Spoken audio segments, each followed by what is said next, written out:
tenho aqui um e-mail que já tinha me chegado há mais tempo, que eu gostaria de lê-lo. Um e-mail que trata da questão da depressão, e eu achei interessante a abordagem que ela fez. Ela me diz assim: Padre Fábio, eu espero não ser inconveniente com essa minha mensagem. Tenho grande respeito pelo seu trabalho e vejo que muitas vezes suas falas são mal interpretadas. Mas tenho ficado um pouco incomodada a ver o senhor falar sobre depressão. Pelo que eu pude entender, o senhor em nenhum momento trata a depressão com pouco caso. Mas o senhor se refere àquelas pessoas que não conseguem vivenciar 5 minutos de tristeza e que já se autodenominam depressivas e se alienam no medicamento qualquer. Aquelas que não querem enxergar que a realidade é dura e que é preciso lutar todos os dias, que querem apenas a facilidade em seu caminho. Mas mesmo assim, padre, não sei por que ainda me incomoda a sua fala. O senhor não tem nada a ver com isso, eu sei. Mas eu gostaria de ver o senhor falando àqueles que realmente sofrem com depressão. E aos familiares e amigos. Porque é tão triste ver quem a gente ama sofrer e não poder fazer nada. Como o senhor disse esses dias no Twitter, por mais que sejamos solidários, não é possível arrancar a dor de quem amamos. Sou da Arquidiocese de São Paulo, região episcopal Brasilândia, e talvez o senhor tenha ouvido falar daquele padre que foi encontrado morto aí, em São Bento do Sapucaí. Ele trabalhava numa paróquia aqui perto e também sofria de depressão. Teve que ser afastado, foi para outra paróquia, mas infelizmente não foi possível salvá-lo. Era um padre excelente, foi reitor de seminário, tinha inúmeras habilidades e muitas pessoas gostavam dele. Mas infelizmente, ninguém estava perto o suficiente para perceber a depressão e até mesmo para tentar ajudá-lo. Quando ele morreu, muitos amigos que estavam afastados não se conformavam que uma pessoa outrora tão alegre como ele estivesse com depressão. Então eu fiquei pensando nisso. Por que a gente se distancia tanto das pessoas que nós amamos? Por que não reservamos um tempo para realmente olhar aqueles que amamos, olhá-los devagar, para conseguirmos perceber se algo está errado antes que seja tarde demais? E por outro lado, por que tantas vezes a gente se fecha em nossos problemas, em vez de partilhá-los com alguém, com os nossos amigos, pelo medo da incompreensão? Por que não reconhecemos que precisamos de ajuda? Que orgulho é esse? E é nesse ponto que me incomoda um pouco a fala do Senhor. Eu sei, repito, que em nenhum momento o Senhor se refere àqueles que estão realmente com depressão, quando fala que a pessoa fica 2 dias triste e já corre para tomar remédio. Mas acho que essa fala pode levar alguém realmente deprimido a postergar a busca de auxílio, com a desculpa de que é só a tristeza normal da vida. Falo isso, padre, porque tenho depressão e levei mais de 1 ano até procurar ajuda. Eu só fui ao médico quando percebi que não conseguiria mais prosseguir sozinha. Tinha muita relutância em utilizar um medicamento psiquiátrico. Por isso acho que seria muito importante o senhor fazer um alerta, para que as pessoas devem sim procurar ajuda psicológica, falar com os amigos e mostrar que não é vergonhoso a gente assumir ter depressão. Acredito que isso possa ajudar muitas pessoas. O senhor tem o dom de transformar palavra em poesia e saberia abordar o assunto de forma adequada. É muito triste ver pessoas qualificadas, capacitadas, que perecem por terem se mantido fechadas em concha nos seus problemas sem recorrer a qualquer tipo de ajuda. A depressão é um momento delicado, de vazio, de desesperança. Por favor, padre, diga algumas palavras sobre isso. É muito triste ver alguém ser tolhido pela depressão, e eu gostaria de poder ajudar. Fique com Deus, a quem eu agradeço a Deus pelo seu ministério, Gláucia Brito. Muito obrigado, Gláucia.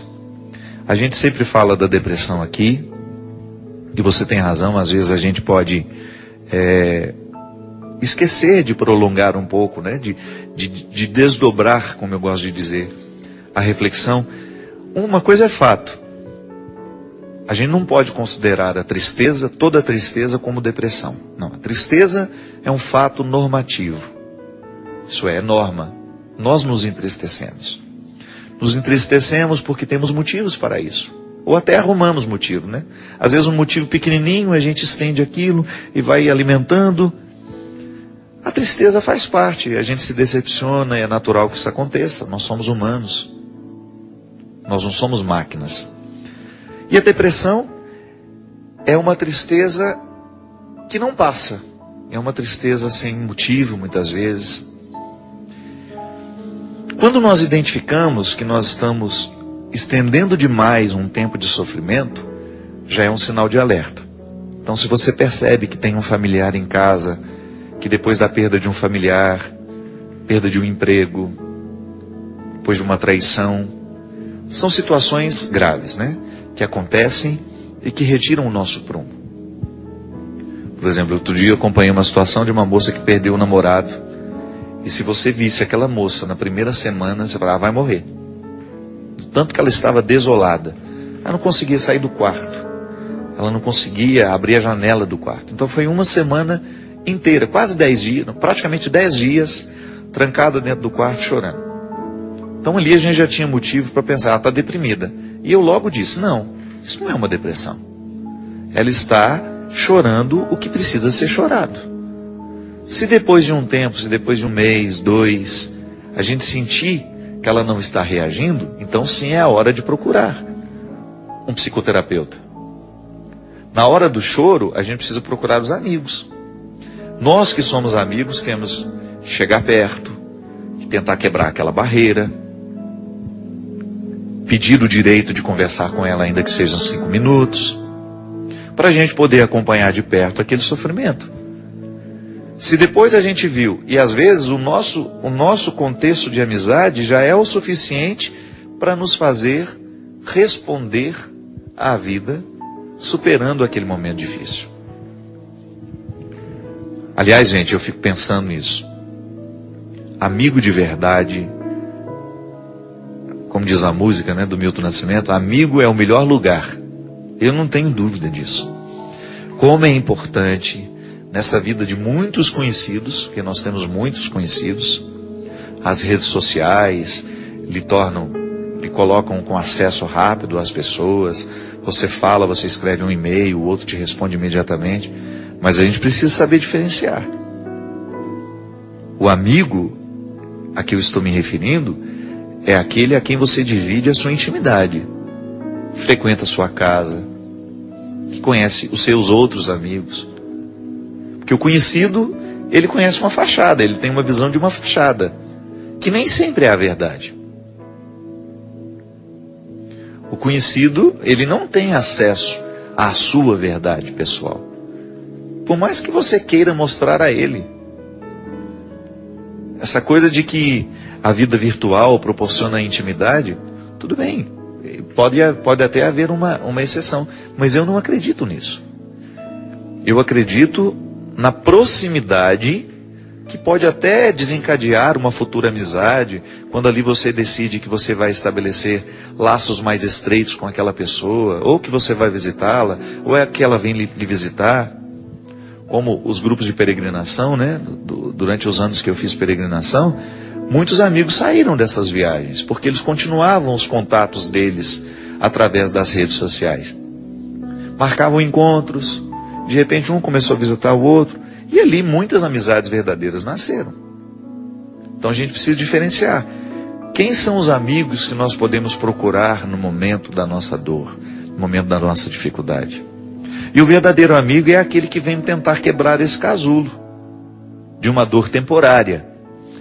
Mas esse mesmo amigo é aquele que vai nos ajudar a entender quando é a hora de nós procurarmos uma ajuda terapêutica. Porque a tristeza, gente, a tristeza modifica o nosso comportamento. Uma pessoa que está triste, por exemplo, ela passa a comer menos ou mais, né? Mas aí vai comer o que não pode, né? Vai comer chocolate, vai comer doce, porque são alimentos muito típicos de quem está emocionalmente desequilibrado por causa do açúcar. O organismo não é bobo, não.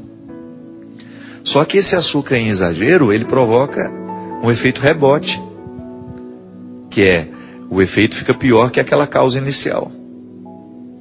Então é natural que num período de tristeza a gente perca o ritmo de vida.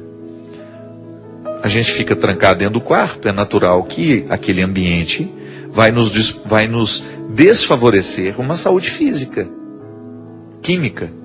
E aí entra aquele processo químico da depressão, que que é quando as suas taxas da alegria, que alegria é taxas, né? São hormônios. Não é por acaso a alegria. A alegria é fruto de hormônios. O organismo humano funciona a partir de hormônios. Você acorda porque um hormônio foi descarregado no seu sangue. Você dorme porque um outro hormônio foi descarregado no seu sangue. Quando vai anoitecendo, se você não se estimula muito, você vai ter sono na hora certa. Mas como a gente vive com os computadores ligados, a televisão ligada, todas as luzes de casa ligadas, a gente dificulta a produção do hormônio do sono. A mesma coisa para acordar.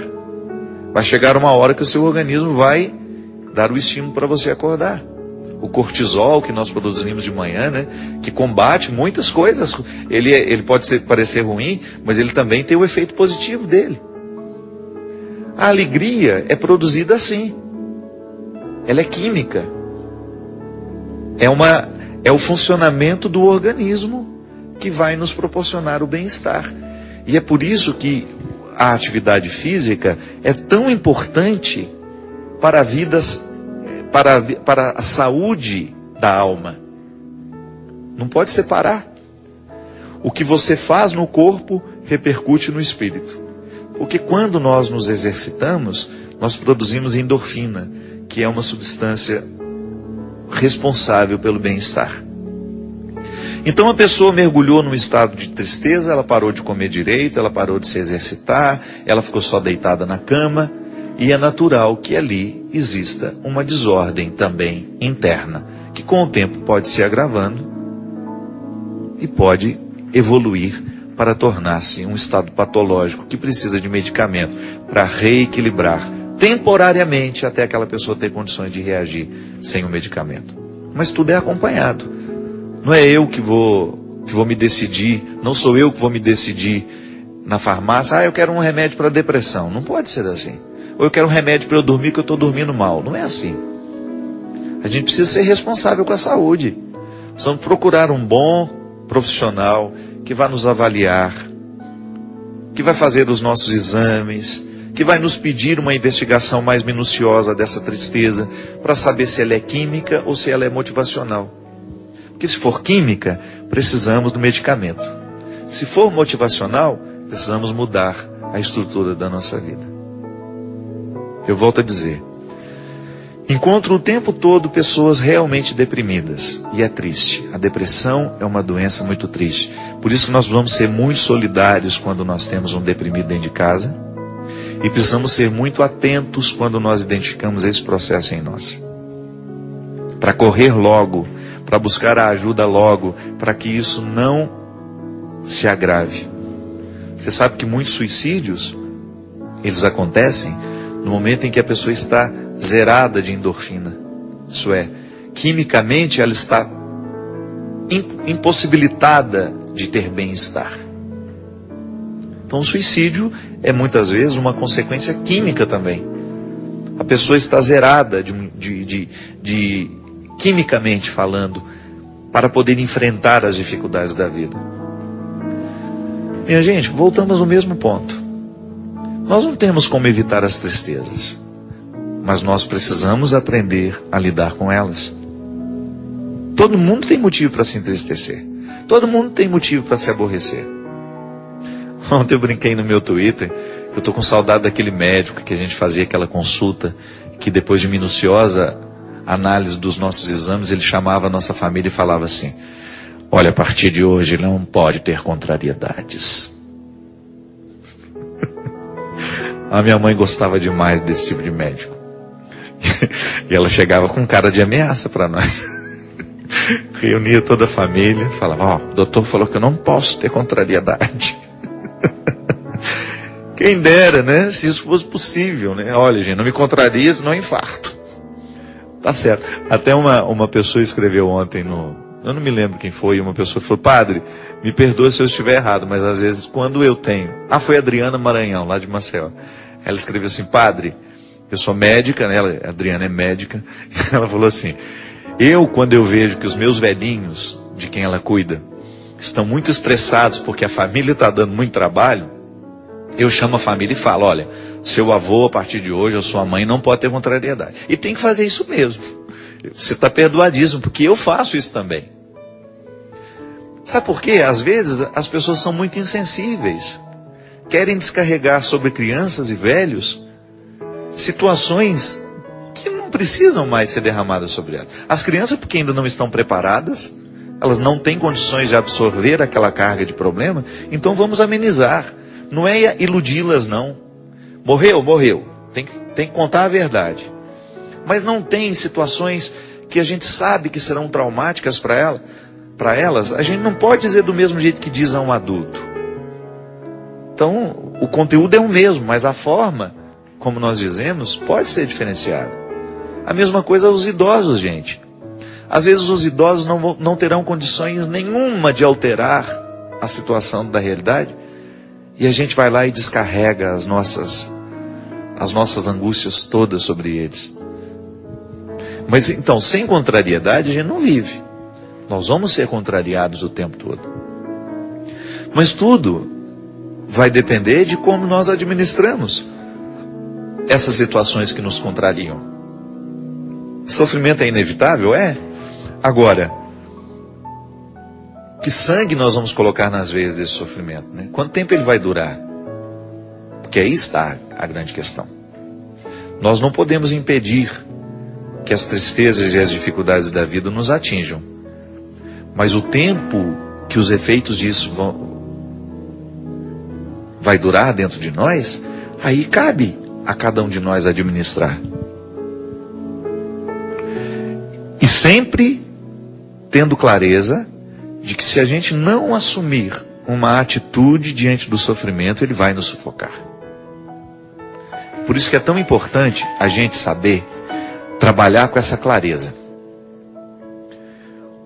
Eu tenho de viver de um jeito que seja favorável à minha resiliência. Eu tenho que fortalecer. Lembra que a gente falava no início do programa? Que a resiliência é aquele movimento que uma garrafinha faz quando ela é colocada numa altitude, e depois quando ela volta, modificou a atmosfera. Ela fica toda amassadinha e depois ela volta ao normal. Pois é, nós vamos favorecer essa nossa capacidade de resiliência. Como? Com o nosso estilo de vida. É por isso que conversão modifica o jeito como nós vivemos. Primeiro o jeito como nós pensamos e consequentemente modifica o jeito como nós vivemos. O nosso processo religioso, a nossa experiência religiosa, ela tende o tempo todo nos fazer pensar a maneira como nós vivemos. Porque senão ela vai ser infértil na nossa vida. Eu escuto os evangelhos, eu participo dos ritos, eu rezo, mas tudo isso precisa mexer com o meu jeito de ser. Porque isso me fortalece. O evangelho, você não tem nenhuma passagem do evangelho que seja desfavorável ao ser humano. As propostas de Jesus são sempre favoráveis. Que ele vai nos propor a bondade, a verdade e a beleza. Ele vai sempre nos propor virtudes que nos ajudam a viver. Por isso que eu gosto de dizer que o evangelho não é um peso. É o contrário. Ele alivia os pesos. É um pensamento que quando nós somos capazes de absorver e de internalizar, faz parte do nosso caráter, né? Eu escuto a pregação, eu escuto o evangelho, eu rezo sobre tudo isso, e essa realidade é internalizada como caráter. Aí sim, eu estou vivendo o movimento, eu estou permitindo o movimento redentor de Deus na minha vida. É o que a gente precisa fazer todos os dias. Ninguém está pronto. Eu preciso, o Christian precisa, a minha equipe de trabalho aqui precisa, você precisa. Todos os dias nós temos a obrigação de colocar sobre a mesa a vida que nós estamos vivendo, o que estamos fazendo com as pedras que a vida nos joga, se estamos transformando isso em algo positivo, ou se estamos permitindo que essas pedras nos derrubem. ou nos machuquem excessivamente. Se essas pedras estão nos entristecendo para que a gente tenha condições de ir adiante, ou se essas pedras estão provocando em nós aquela tristeza que nos deprime. Aí, para terminar a história daquela minha amiga que ficou 10 dias trancada no quarto, um belo dia, ela toma um bom banho, decide que vai voltar a viver, e aquele namorado tornou-se uma página virada. Quem via o sofrimento daquele momento, nunca imaginava que aquela menina fosse se recuperar. Mas ela decidiu viver. Porque tudo depende disso, minha gente. Da nossa decisão. Se queremos viver ou se queremos morrer. A palavra nos diz: diante de ti ponho a vida e a morte. Mas tens que saber escolher. Se escolhe matar, também morrerás. Mas se deixas viver, também viverás. Escolha hoje a vida, que é muito mais interessante. Escolha hoje limpar o seu coração de todos os excessos. Escolha recolher as pedras que a vida lhe atirou. E utilize todas essas pedras na construção de degraus que possam lhe ajudar a ir além. Obrigado pela sua companhia. Até quarta-feira, se Deus quiser. Derrame sobre você, sobre a sua vida, a bênção e a proteção do céu, do Deus Todo-Poderoso, Pai, Filho e Espírito Santo. Amém.